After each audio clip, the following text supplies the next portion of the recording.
Welcome, everyone, to the Beer Guys Radio Show. We're happy to be here. We're happy to have you with us, as we do here. We get together, we talk about beer, we have a few beers, and have a good time. I am Tim Dennis. Brian Hewitt, how are you doing?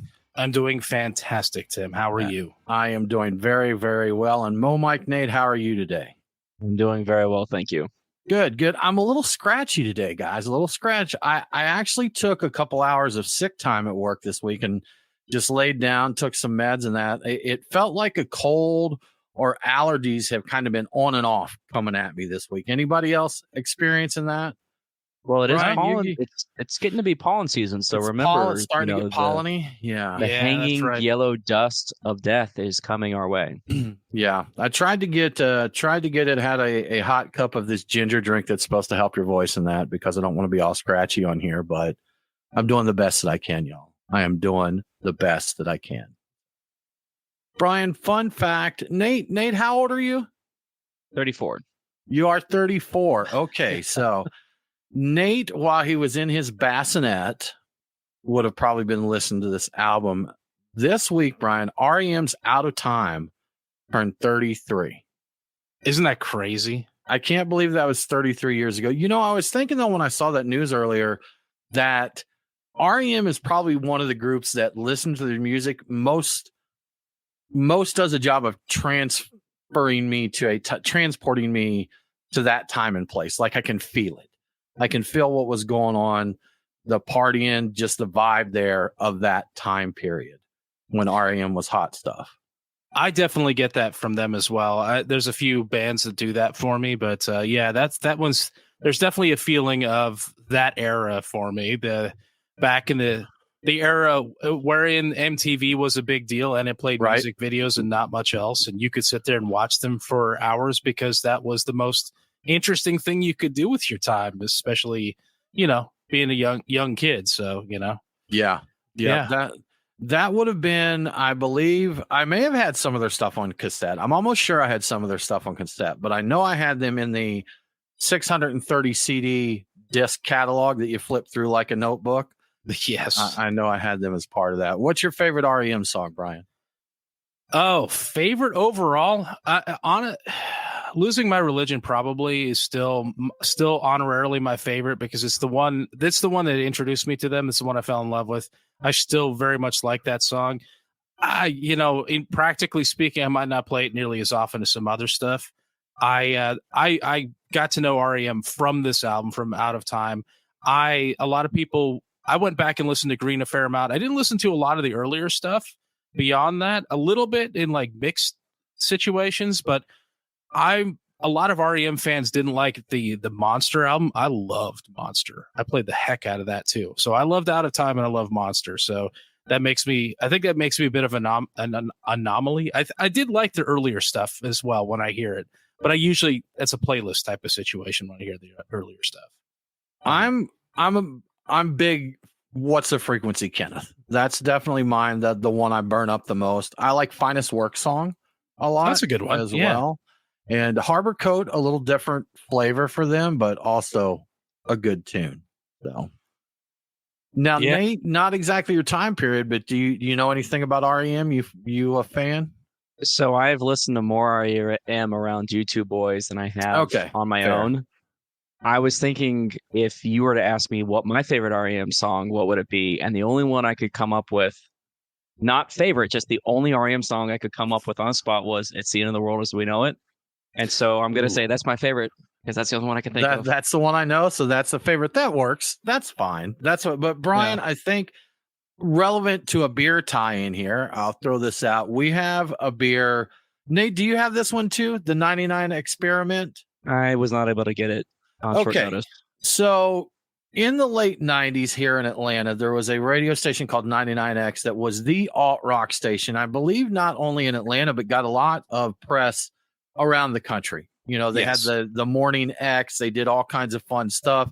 It was just a great radio station. As far as the markets that I've been in, really the last great radio station, in my opinion. So, Brian, what do you think? Is it, again, in our market? I know LA and New York have their bangers, but definitely here. But they were the alt rock station, and they did things to throw a little history. I remember in the late 90s going down to Buckhead back when Peachtree Street there was the strip when everything was there. There was the Atlanta Beer Garden, a brew pub that, man, they've been going 25 plus years, I guess, or somewhere in that. But they would do 99X, I believe it was called Disco Inferno, maybe on Sundays when they would play like, retro stuff, the old stuff, or no, it was not. It was Resurrection Sunday when they played like the early alt rock, so, but we go down there, hang out, have beers and listen to that. But we have a beer that was recently brewed. 99X is relaunched here in Atlanta, and they got with Mutation Brewing and did a beer called the 99 Experiment. And it is a West Coast Pilsner, I believe is the style on that, Brian. Is that correct? Yeah, they're calling it an experimental West Coast Pilsner. And I don't know. It's an experiment for them, but it's categorized and Untapped as just Pilsner other. So it's a little bit of a dry hop Pilsner is the best I can nail it down. They would have played a ton of R.E.M. and of course all the I know the station on Sirius now is called Lithium, but all the grunge and all of that of the day, they would have played that. And we do have Tyler's got to vote for Not Shiny Happy People as his not favorite R.E.M. song. So that's fair. You're allowed to have not favorites there too. I think times, man. That one got overplayed. I'll be honest with you. I liked it initially, and it came out really strong after Losing My Religion, and I got tired of that one actually pretty quick. So it's there are other songs in the album I probably like more than Shiny Happy People. So that's fair. That's another one that, like you said, it was just played to death. Not my favorite either. I'm with Tyler. Not my favorite R.E.M. song. I think they have a lot that I enjoy a lot more, but that one was popular, at least according to the radio play, for sure. It definitely was. Yeah. Well, we've made it. Last week was our St. Patrick's Day show, and this weekend is St. Patrick's weekend. So all the festivities will be going on. And Brian, you found out after we recorded last week's show that this is actually a historic St. Patrick's Day for Savannah, Georgia, correct? That's right. Yeah. Savannah's, this is the 200th anniversary of Savannah's St. Patrick's Day parade.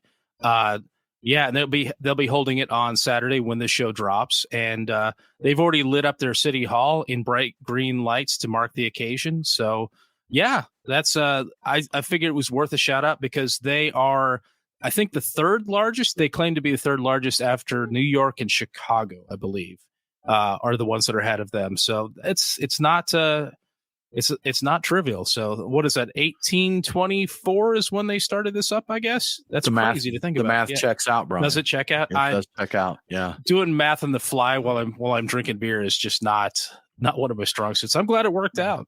Yeah. Have you been over to Savannah for St. Patrick's Day? I never have. No, I haven't either. No. Nate, have you done it? I'm not. Okay. I want to, though. I think it'll be a good time. I have not done Savannah for St. Patrick's Day, and I've never gone to Helen, Georgia for Oktoberfest. I have done that, and that is a really good time. Yeah. Absolutely. No, you know what? That's not true. I met many, many, many years ago when I was a lot more chill in my drinking. Back when I was a married man, I think we did the family trip up there for Oktoberfest, but have not been as a single partying dude that I am today. That's right. Such a party dude. I am a party animal. That is true, but we'll have to put that on the list. That's got to be a good time. I've been up there around the time of Oktoberfest, but never like officially at Oktoberfest stuff. Yeah. So, yeah. It's just one of those things.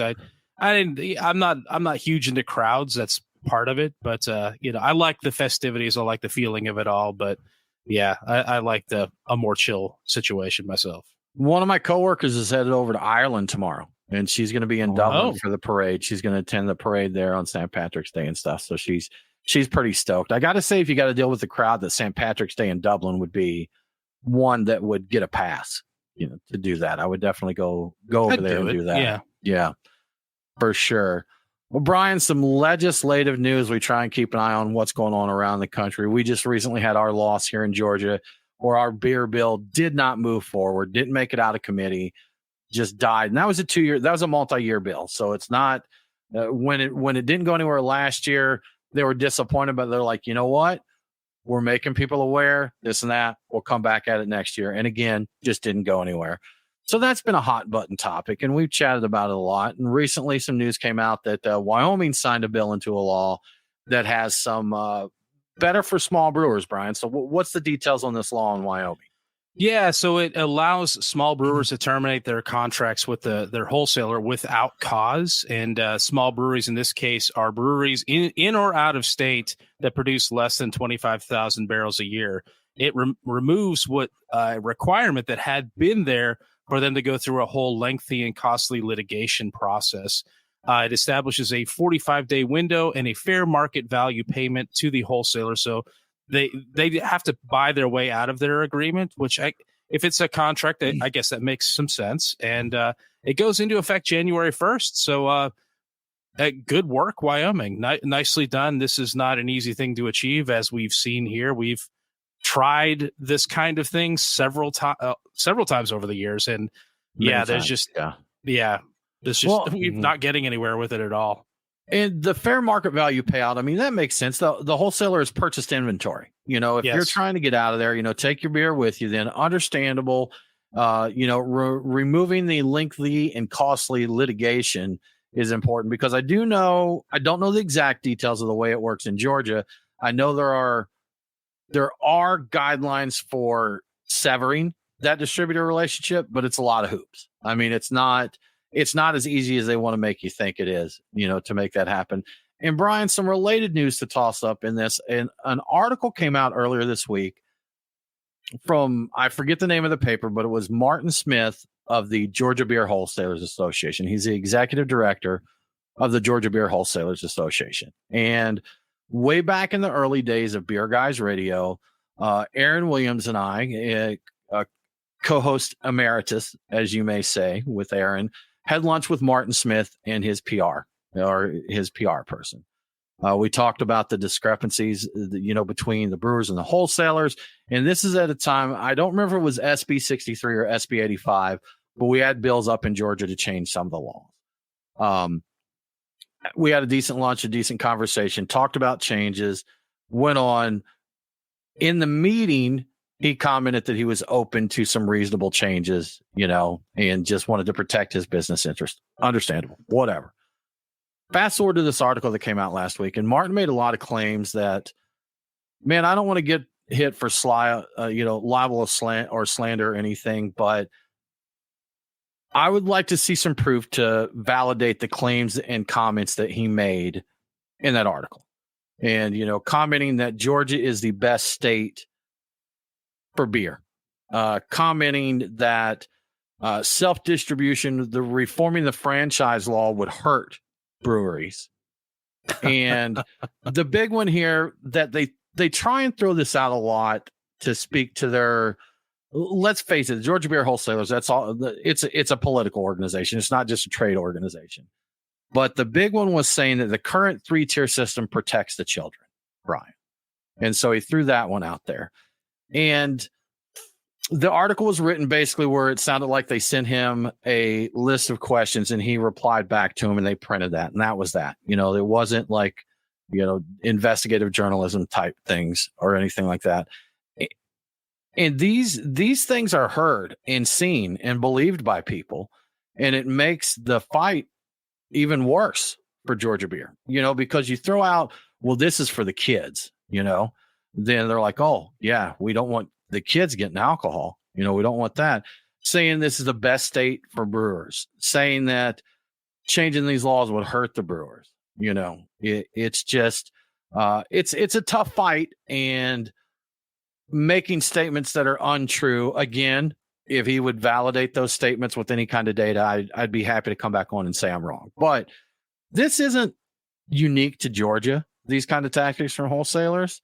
And that's just part, you're not just, fighting to get these things changed with politicians who have their pockets lined by people with other business interests in that, but then this kind of stuff comes out. So long-winded way to say it sucks here in Georgia. It's a tough fight, and congratulations to Wyoming. So exactly. It's important to protect the children of the brewers from the money that their parents would been making. Absolutely. Had somebody not been forced in between them to collect a good percentage of that money. Protect them from that dangerous money. Yes. That's right. Keep them humble. Make sure they live, by meager means. Impoverished if possible. Well, it'll just make them appreciate things more. Like, for sure. Like a sandwich or something. They'll be like, man, we can actually have sandwiches this week. A couple of quarters to, I don't know, buy milk at lunch. Yeah. These kinds of things. I wonder if anybody would print, if I answered those kind of questions. I just made up whatever I wanted to. That, the current 3-tier system is killing the whales and is responsible for the hole in the ozone layer. Absolutely. Yeah.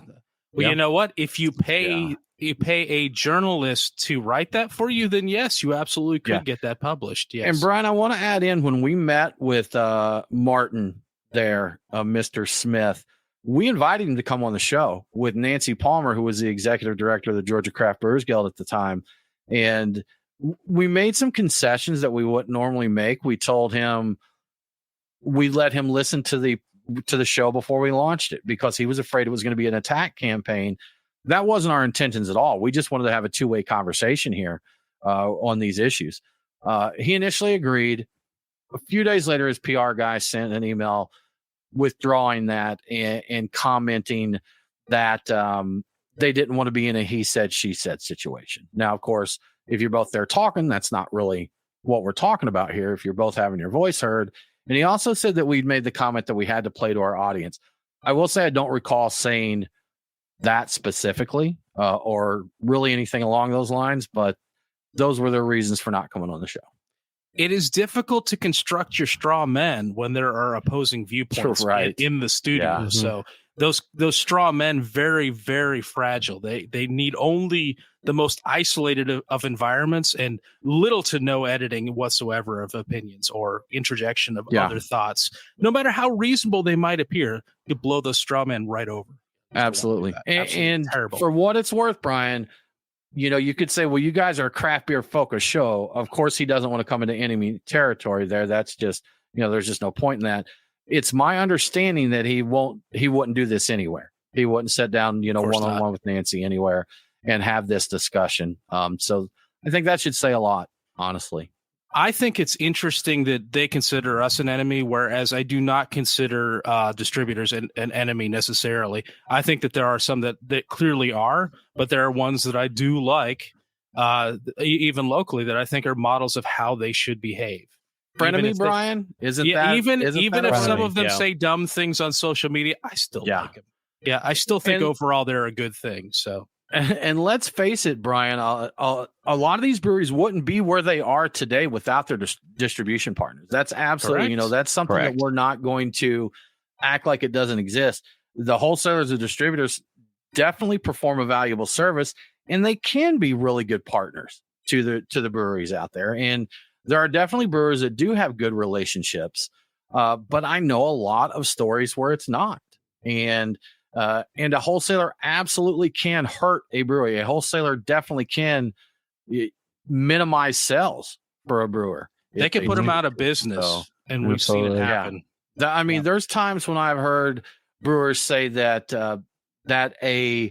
retailers were saying they were calling the wholesaler placing orders, and they just weren't taking them. They just simply weren't filling the orders. So, yeah, a lot can go on there with that, Brian. Indeed. But, sometimes you just got to kick back, have a Bapple, and chill, right? What's a Bapple?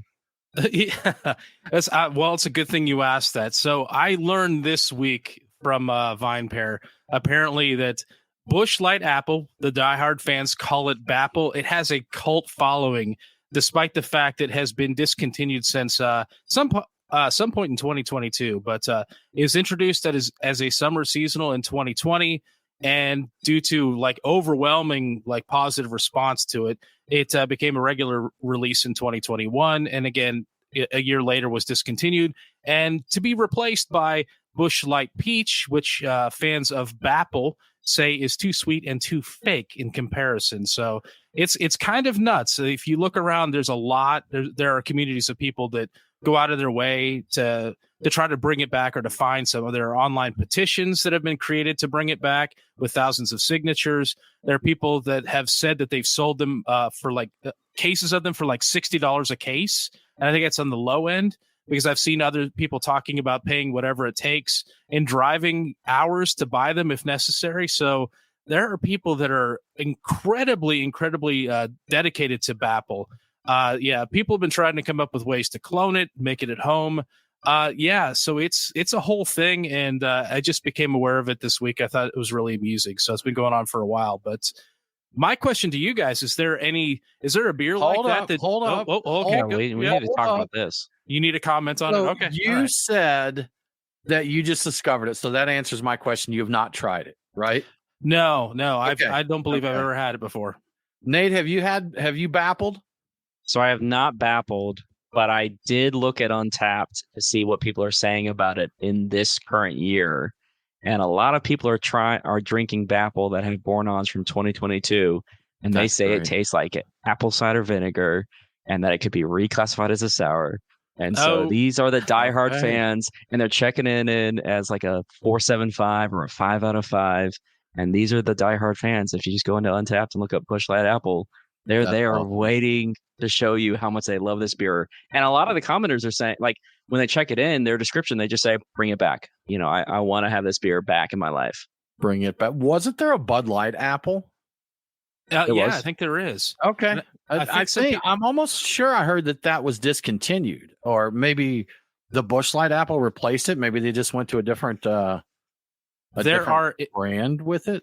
I think there's one from, I want to say Labatt Blue and a Bud Light or Budweiser Apple or Bud Light Apple. I'm not sure which one it is. And I don't know how many of those still are in existence. But when I was looking through threads that were linked to or mentioned in like Reddit and other places, they were talking about, well, try getting this. This is pretty close. And it just doesn't seem like that was working for people. Other people were talking about, well, just get your Busch Light and pour a little, like a shot of apple juice in there, of the right kind. And that apparently would, for some people, that's good enough. But there are people that just love this stuff. They've been hoarding it. Like, people were talking about buying like 20 or 30 cases of it because they knew it was going away, which is just insane. That is crazy. And Brian, I believe you were going to ask, as we had more Bapple discussion, so I'll ask you, is there a beer that you would create a petition to bring back? I would probably do it for either the brewery's Smoking Wood or Boulevard's Harvest Dance. Harvest Dance is the one I've harped on for years.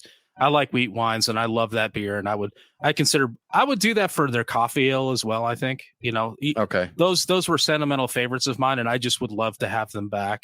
I think so. You took mine, Brian. Mine was going to be coffee ale, because and that's a fantastic dessert beer. Get you a like maple pecan. You know what, Tyler Smurr here. I mean, this would be the one that I think everybody. Good old Anchor Steam. You can't argue with that one. Yeah, bring it back for sure, man, for sure. Brian found a 6-pack of that this weekend. I did. Yes, I've got more. Yeah, it is starting to taste a little dated. You know what? I'll give you the coffee ale, because the Weyerbacher Sunday Morning Stout is higher on the list than almost any of the other ones. You know what? That'll be my number one. Okay, Weyerbacher Sunday Morning Stout. I want that back. I would sign. I would create the petition. I'd make the T-shirts and the stickers and, I don't know, wave signs and stuff for that, maybe for like a weekend or something. That one had a good PPO too. Yes, Sunday it did. Morning. Yes, it did. Good PPO. Nate, how about you, man? Is there a beer you want to bring back? I've been thinking about this whole time. I don't have one that immediately leaps to my mind that I would like to see come back. Okay. That's, I'd really have to think. I bet there's some that I'm not thinking of, but the coffee ale was definitely one that jumped out to me, and I'm like, yes, I would definitely like to bring that one back. And I think we discovered kind of by accident that you get something like a maple pecan coffee cake and pair it with that coffee ale, and it's just absolutely stellar. Just really good stuff. And I really like those. I would like him to come back and in the 750 formats. Yeah, it'd probably be easier if they didn't, but I like the cork and cage 750s on those. But the Sunday Morning Stout needs to stay in the 12-ounce bottles. That's fine. You can keep that way. You don't want tall beer, long beer, Brian? Ooh, yeah. You know what? Now that you mention it, yes, Sunday morning stout in a 19.2. Yeah, let's do that. Come on, Weyerbacher. This is your way back to greatness. Put it in all the convenience stores; they'll sell like hotcakes. Quote me on that. Quote that. Don't actually quote from me. Brian. You can quote me on that, but I'm not going to guarantee anything. Yeah, can't say. I'll buy it. Right.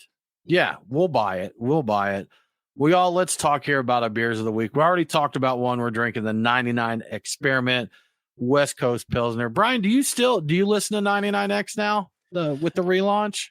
Yeah, occasionally when I'm in the car, I switch back and forth between playing something off of my phone and doing that. So my default station, if I'm not listening to something, because I still have just a radio in my car, it's on 99X, and that's my default. And when I listen to it, I'm like, yeah, this is good times right here. So I live right on the fringe of where the signal starts to get a little weak. So Nate, do you listen to 99X any? So I do. It's like an oldie station for you, right? A 100.5? No, it's not an oldie station. It's got some. The trippiest is when I listen to the oldie station in Atlanta. It's called 97.1 The River, and the first time I remember hearing Red Hot Chili Peppers on it, I was like, "There's no way this is already on the oldie station." Those are one of the first signs of you getting older, is like you're listening to the radio and they're like, flashback. 20 years ago today, this was number one. And it's like Van Halen's Hot for Teacher. You're like, no. And that's 40 years ago now. Probably. Wow, that is 40 years. I'm going to listen to a station sometime and they'll play some doo-wop song from like the 1940s, and they'll play Red Hot Chili Peppers and they'll go back to it. I'm like, oh my God. Well, that's what I thought. I mean, listen to this would seriously listen to 80s music now. I mean, that would have been like listening to 1940s big band stuff when I was a kid. That would be. I know. How crazy is that? It just doesn't sound right. I remember asking you, Nate, one time when we were at the studio, we're listening to, I think, just some vintage alt rock. And I'm like, Nate, does this sound like old music to you? You're like, yep. Yeah. I'm like, man, it's weird. So I remember my parents playing their 50s and 60s stuff, and I'm like, oh, this is old. This is old. Trying to keep you boys humble. We're old. We know it. But anyhow, 99 Experiment West Coast Pilsner. Brian did a little left-hand dry Irish Stout Nitro. Our buddy 3G texted me about that one. Brian was asking me if I had it, and I have not. So I don't know if he reached out to you, but he was wondering if it was a good one or if he should just stick with like a Guinness or something like that. So where's that one rank? I have done the two together, and I'm going to say it's interesting compared side by side. The left hand is more chocolatey. They both have a little of that little sour zing to them. The interesting thing is the Guinness seems brighter, lighter, and a little sweeter, a little more caramely. The other one's more like more of a chocolatey type of thing. So they're a little bit more different than you might expect. I like both of them, and I could see, my taste varying depending on what mood I'm in. So there's something to be said for the left hand, but Guinness is a classic. So I think I'd like the flavor profile of the left hand from your description. That sounds really nice, but it goes without saying that the Guinness is probably more true to the dry Irish Stout style with what you get there. Yeah. And it's probably easier to drink in volume, the Guinness, than the left hand. I know they're probably very similar in reality, but just from the feeling of it, it's easy.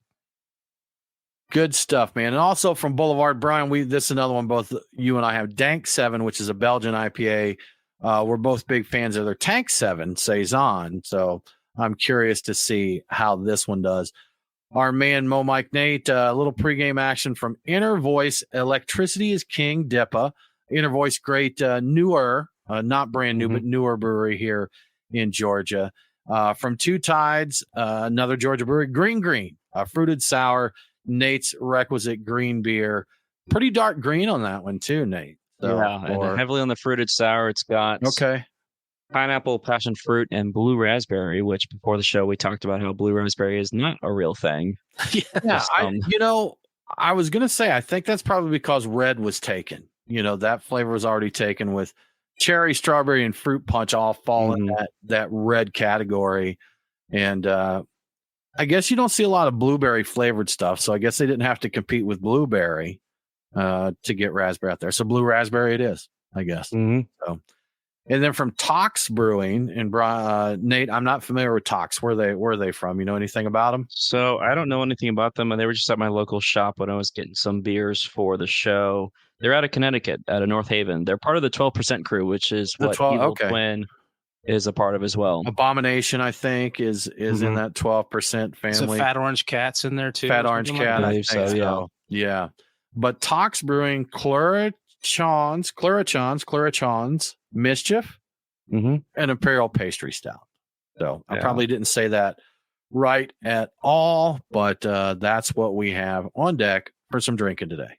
I have one question for you, Mo, Mike, Nate. Is that Two Tides, does it have spirulina or whatever that is in there for coloring? Because I think that's what a number of breweries have been using. And I want to say that's like a seaweed or something like that. Some variation. Does not seaweed. Say whether it does or does not. Okay. I guess that's one easy way of getting color without basically just dropper of food color into it or something. I don't know. I've seen it in a few beers. Phantom goes a different route. They have one with spinach. Oh, that's right, spinach. Yeah, which is horrendous. I did not enjoy that one at all. But wasn't there a basil one too that was all green? Somebody did a basil, Spawn basil. I forget basil. Yeah, I forget who that was from, but that was Nate. Mickler? Would you go? That's what I was thinking. Mickler. Would you Google up Spontan basil there, Nate, and see what we've got? No. Yeah, that was one. They had another one too. I forget who it was. Spontan basil, and there was another Spontan, but I don't remember what it was. Yeah, there's. Got I want to say it was Pete Mickler, here. but yeah, Stephen Pete here chiming in on the bring back beers, the petition beers. He wants Dank Tank's Sweetwater Dank Tank pulled porter. It's kind of a smoky porter. I remember thinking that was all right, like kind of like liquid bacon. I'm guessing you weren't the biggest fan of that, Tim. Just going on your level. I don't know if I ever tried it. I think I avoided it, but if I remember right, didn't they partner with Fox Brothers and actually like smoke them all on barbecue pits? That sounds like it probably happened. I'm not 100% sure.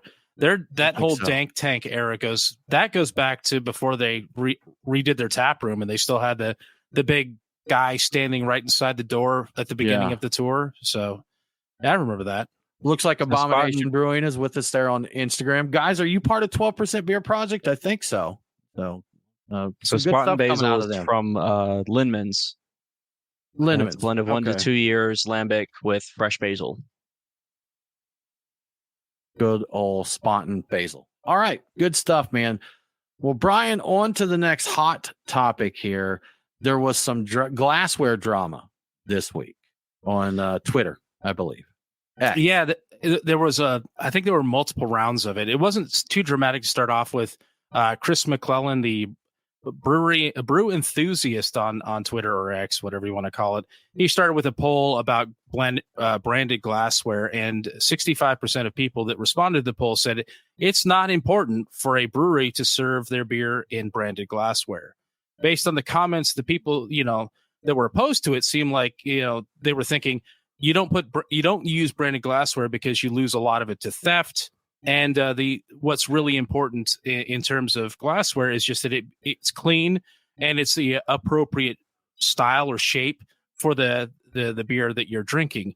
The people in favor argued, I think very compellingly, that it's just a genius for marketing and advertising because of social media. And even if people steal it, people have made the point, they steal it, they take it home, they take more pictures with your beer in your glass. And a few people said this, like, this is advertising you can't pay for. Like, people just on the fly taking their own pictures of beer in your glass, with your name, your beer, and everything. It's like, it's just, you can't pay for that. So that was the first round of it. So where do you guys come down? Do you care about branded glassware? Does it ever register when you go into a brewery? This is going to blow your mind, but I do have opinions here, Brian. Yeah. Do you? So one, no, I don't care about branded glassware. I care more about appropriate glassware.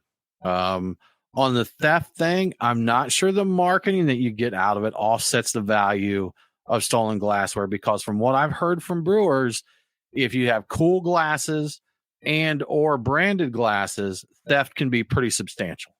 I'm also not sure how much it offsets theft because having them available for sale. I'm sure it does minimize it some, but let's be honest, certain people are going to just stuff the glass and go. That's just going to probably, especially as they get a few drinks into it. So I understand the benefit of having someone, shooting pictures with your branded glassware and all that. You know what? Set up a good photo op at your brewery, then set up a photo station if you want to get some marketing out of it there. That's a lot of the breweries will go have that, keep your glassware in there. But yeah, on glassware drama part 1, Brian, I say for me personally, it's not important to have branded glassware, but I do like style appropriate glassware. Yeah, and I think when it comes down to it, I kind of enjoy when it's got a logo on it. It is because I do take a picture for social media a lot of times, or Untapped or whatever. I like it if it's a good looking glass with your logo, something on it that it looks nice. It's a nice presentation. The thing I hate more is there's 2 things I hate more than just plain glasses. That's a dirty glass where you pour it and there's like a bubble stuck to the side. I'm like, come on, guys, just you're charging me what for this? And you're a brewery, you're a craft brewery. Give me a beer clean glass. Yeah, right. And there are places that have this problem, believe it or not. And the other thing is, if you give me beer with a kind of some other logo on it that's not yours, like that's usually a tap room type or not a tap room, but like a bar situation. I hate getting a good beer like a Tropicalia in like a Blue Moon glass. Is there anything worse than that? Getting a good beer in, and not to crap on Blue Moon. Blue Moon's a fine beer. I just don't want that these two put together, and I hate that. So if you're taking a picture for social media, and that's the only time it probably really matters, you do your best to hide the stupid logo on there because they've messed it up. So those are the only thing. I don't really care as long as it's appropriate. I'm fine with it. I like it if there's a logo. It's not a big deal if there's not. I'm not going to not frequent a place as a result of it. Nate, what are your thoughts on glassware? So in the tap room, I do notice when it's branded, and I don't really care if it's going to be branded because I'm already at the brewery and I already know I'm drinking the brewery's beer. So I don't need the glassware to tell me that it's also the brewery's glassware. And I agree where the branded glassware does have a higher risk of being stolen. And I agree with you, Tim. I do not think that the rate of return for a photo for social media is worth the squeeze to replace the glassware. I don't think the value of a photo is high enough to justify those things being stolen. And as far as what Brian said about being out in the market and being at a restaurant and you get a Tropicalia and a Blue Moon glass, like I understand the frustration with that. I would just rather my glassware be beer clean and enjoy my drinking experience. I get that. I appreciate that, Nate. I'm actually with Brian. Don't give it to me in a Miller Lite glass or whatever, Yeah. And that usually if you're getting it in a Blue Moon or a Miller Lite or what, you're getting a shaker pint. And not every beer belongs in a shaker pint either. But Brian, this drama part 2, I'm highly opinionated on this part, man. And this one gets me worked a little bit. What the heck happened here? So I would have let all of it go by, except this second phase that was inspired by the first phase got really crazy. A related post about the shape of glassware, being additive to the drinking experience, but it's not essential. So glassware should help, but it shouldn't. Your beer should not depend on the glassware to be a good beer. So that was the opinion, and Courtyard Brewery had a controversial opinion that beer glass doesn't matter at all. It's all marketing. Red Solo cups are the ideal vessel for beer consumption. And they said that they've done many, many blind tastings over the years and judge competitions, and judges don't use tulip glasses. So that went crazy. So a lot of people that commented on that basically were saying things like, but anything but plastic. Like, we get that the glassware isn't that important, but no Solo cups. We don't need any more plastic in our life. That's how you get more microplastics and everything. Let's stop with this stuff. So that's where it got interesting, Tim. I agree that the glass, your beer, it's not like your beer would suck out of a Solo cup and be the best beer in the world if you had a a tulip or a teku or whatever you feel that beer should have been in. But again, I'm not a beer judge, Brian. I'm just a drinker, a professional drinker. And I have definitely tried beers in different glasses and can tell you the experience that I've had with different styles across different glasses is different. Just plain and simple. Agreed. Just like, carbonation level, temperature, all of that plays into it. And it's not going to make a bad beer good. It's not going to make a good beer bad. But I think a good beer served at the right temperature in the right glass can be peak experience. And I don't think a red Solo cup is that glass. I think it's possible for it to make a good beer bad. And the only way I think that happens is if somebody doesn't properly rinse out a plastic cup. It may not be a Solo cup, but some competitor of it, because they can give off like really weird, unpleasant gases when fresh out of the packaging. So I think if you're going to go that way, you probably need to at least give it a rinse before you put beer in it. So that's my thought. I just don't like plastic. I'd rather just not come into contact with plastic anymore if I could help it. If I'm coming to your brewery or your bar or whatever because you sell craft beer and I'm giving you $8 for an 8-ounce pour of a beer, don't give it to me in a plastic cup. So, and you know what? There was a restaurant we went to for St. Paddy's Day last year, Brian, where their dishes were $10, $12, $20, and they came out paper plates and plastic utensils. If I'm dropping $40 on a meal, I better get utensils and a plate. It's not my fault that you're busy. Wash dishes, and no disrespect to our friends in food service. But I just think I think it's inappropriate in that context. If I am at a county fair and I get a swizzle corn dog dipped in M&Ms because they probably have that at a fair, and you give that to me on a paper plate, that's appropriate. I get that. So, yeah. And you know what? If I buy a $20 beer at a county fair, I expect it's probably going to come in a plastic cup. I was just going to say, know the environment. Event prices would mean that you would be paying the same kind of money, but you would also be getting all paper stuff, and everything would be deep fried, possibly even the glass that the beer is in, which would be crazy. Could you imagine deep fried beer glass? Deep fried glass. Deep fried glass. I saw a place that did deep fried butter, and it's like they made it into these little frozen with batter, and then I don't know exactly what you ended up with when you fried butter, but it existed. Well, they've done deep fried ice cream, so that's somehow I've had that. It's true. It's that's cool. a Mexican dessert. It's good. Yeah, that's tasty. Yeah.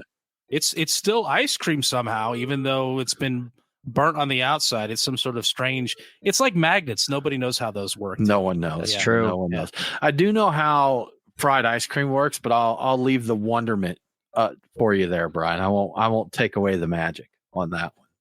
Yeah, I'm happy with that. Yeah. So guys, I'm opinionated when it comes to glassware. You don't have to give me a branded glass. Make sure it's clean. Make sure it's a real glass.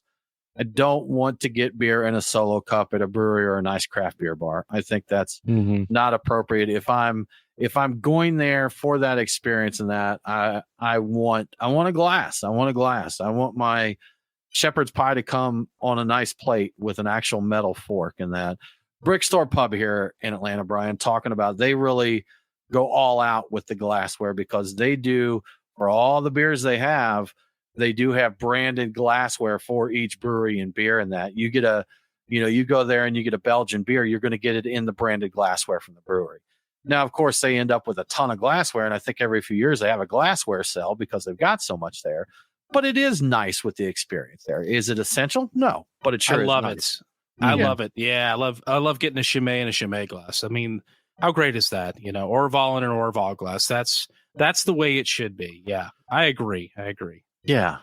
Oh man, crazy stuff. Well, Brian, the Cheers Act bill has been introduced. What is this all about? Yeah. So there's a bipartisan bill called the Cheers Act, like you said, that's been introduced in the House of Representatives by Darren LaHood, a Republican from Illinois, and Stephen Horsford, I hope I said his name right, Democrat from Nevada. It's an acronym, Cheers is, for creating hospitality economic enhancement for restaurants and servers. So somebody's job was to come up with an acronym for Cheers. But what it would do is give tax deductions to bars and restaurants with draft beer systems. The idea is that these tax deductions will incentivize the expansion of tap systems, help stop the decline in draft beer sales, and reverse some of the economic damage that has been done by the pandemic lockdowns and the changes in habits as a result of the pandemic lockdowns, which is a thing. In the process, it would also reduce waste by creating waste that is created by venues using smaller disposable containers, cans, basically. So you throw away the cans. You don't have to when you've got tap systems. You just got glassware. The bill has a lot of support already from a variety of organizations, including the Brewers Association, the Beer Institute, the National Beer Wholesalers Association, and the National Restaurant Association. So I think this one's got legs. Back at the end of 2023, the Brewers Association's chief economist Bart Watson warned that draft beer sales could reach their lowest level since World War II, and that there is, quote, zero reason to expect growth in 2024. So something needs to be done, and they're aware of this. As to where the draft lines have gone, I looked at an article in the Washington Post that there were fewer than 1,500 draft lines in the U.S. that were dedicated to anything that was not beer, a beer product before the pandemic. Now it's up to 10,000 that are dedicated to mostly draft cocktails. Like, this is where all of it's going. Like I said, 10,000 taps from 1,500. So that's a big growth there. And beer is losing ground. That is a crazy, interesting approach, Brian, to try and increase tap lines in that. I'm not sure I believe in the power of that, but I'm not gonna trash talk something that's intended to get more beer out there. So, can't argue. Good luck there. Fingers crossed. I mean, these little economic incentives can lead to something. If people see that they could get some sort of a incentive, deduction, whatever, to throw in a couple of extra lines and add a couple more beers, they might do it. And if they can sell the beers, bonus. So maybe it'll do something. I hope it does. Good luck. I hope it works. Good luck. Guys, we have a question here from Paddle Sports on Instagram. Brian, I will pose this one to you and see what you think. He says he gave up beer for Lent. He's still drinking, but no beer. He said, however, his favorite local brewery only carries beer. How does he convince them to carry alternatives? That's an interesting idea. That's crazy. I would say that I would let them know how incredibly popular hop waters are these days. And now this is non-alcoholic, but this is another option. How very popular hop waters are and how popular seltzers have been recently. And and just tell them, it's like, these are a lot easier to make than beer, and the turnaround is so much faster. I don't know how easy it would be for the layperson to sell somebody on that idea, but have you asked them, have you looked into seltzers? I am interested in them. I am not drinking beer. A lot of other people are not drinking beer, but they want an alternative when they come with their friends and family. That would be what I would try. And I think that would be my big pitch, Brian, is having more options means you're open to more people coming. A group comes out, if one person there is like, I just do not drink beer, then that could rule you out as being a place to go. Also, something that we talked about on a show a few episodes back, there are new methods for making non-alcoholic beers to where more breweries can do it. There's yeasts that allow you to ferment below 0.5% ABV without the need for all this special equipment.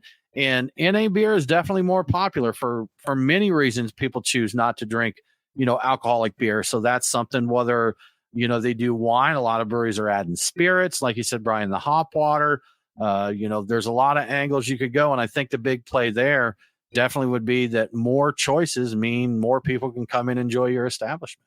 So, Nate, anything to add to that? I think hitting them up on social media, because oftentimes you're going to get somebody in marketing who's going to see that, and they're going to have a little bit more of a direct line of communication with those decision makers and production and just the brewery overall, and just say, hey, you're my favorite local spot. I gave up drinking beer for a personal reason. I want to keep supporting you. How best can I do that? And maybe just put the ball in their court and see what they're willing to do as far as providing options for some of their loyal customers who just, for the time being, are not able to drink beer. Absolutely. Yeah. So there's some options there. Encourage them. If you're a good, loyal customer, let them know what you want to see. Most businesses would appreciate that. Maybe not. Maybe they're one that's like, we're a brewer, we brew beer, and that's what we do. That's that. Yeah. So, and it's a fair argument too.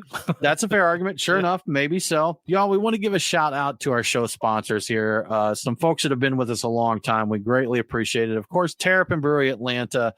This weekend, again, our show drops on Saturday. So tomorrow they will be having the Team Hitty celebration at Truist Park. Big fundraiser for the food service industry workers who typically are just kind of teetering. When something happens, it can strike them really bad there. This is a huge fundraiser. Terrapin's going to be there supporting the event with some beers, and there's going to be food. There's going to be speeches on the impact of the organization. There's raffles. There's music. There's all kinds of good times. So go out to Truist Park, check out Team Hitty, or just drop in the Terrapin Tap Room and see what's on tap there. They've got some good stuff going on. So thank you so much to Terrapin Brewery Atlanta. So, and like you said, as the show airs, we'll be in the thick of St. Patrick's Day celebrations. And if you're not already at your local Truck and Tap taking advantage of all of their holiday specials, I'm guessing it's because you're on your way there. But maybe you've had your green beer at the Lawrenceville location or your Irish coffee martini at Truck and Tap in Duluth, and you're trying to decide what to have next. After all, there are 20 taps to choose from at each Truck and Tap, so deciding can be difficult. Maybe I can help. Here are my lucky picks for the most Irish of all weekends. If you are knocking back Irish apple shots at the Woodstock location, I'd recommend taking it easy with a 903 Brewers Crispy One. Yeah, it's a beer-flavored beer and only 4.5% ABV. It's a flavorful way to slow down your roll a little bit and enjoy a beer from a brewery that we just don't see around here very often. It's an easy pick at Truck and Tap Duluth. You got to go green. That means getting a pour of Creature Comforts Neon Cylinders Mega Green. It's a fruity kettle sour with a little spirulina for color. At the Alpharetta location, you can get a pint of gold without the hassle of catching a leprechaun. I'm talking about Wild Leap's Local Gold, a dry, crisp, and refreshing blonde ale. And finally, at Truck and Tap Lawrenceville, you could go green again with a pour of Creature Comforts Neon Cylinders Mega Green. But I'd probably go off script here and just forget about the theme and just have Six Bridges Irrealis, which is a stout aged 22 months in Elijah Craig and Old Fourth Ward bourbon barrels. So I hope you have a good weekend and a good time at Truck and Tap. And thank you, Truck and Tap, for your support. Good time, man. Good time. Awesome. Well, y'all, we are right at time here. We're going to wrap it up before Instagram boots us off for those watching the live stream there. But thanks so much for tuning in. We hope you have a good St. Patrick's Day weekend and you don't overindulge, but have a good time. We hope your beer comes in proper glassware and that all your food comes on a plate. So with that said, thanks so much for tuning in. Have a great week. And don't forget to drink local. Cheers.